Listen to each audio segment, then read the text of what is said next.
Welcome back to our channel. In today's video, we will guide you through the process of disabling effects notifications in Snapchat. If you're tired of receiving constant notifications about creative effects, this full guide is for you. Let's get started. Step 1.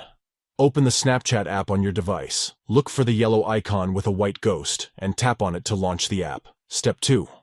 Once the app is open, locate the profile icon in the top left corner of the screen.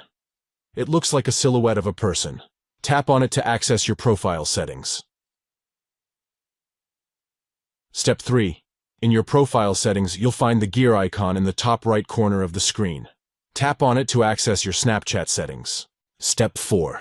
Within your Snapchat settings, locate and tap on the notifications option. Here, you can manage various notification settings. Now, look for the option labeled Creative Effects Notifications and disable it.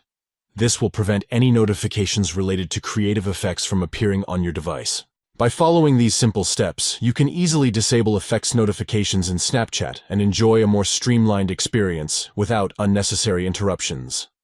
Thank you for watching, and we'll catch you in the next video.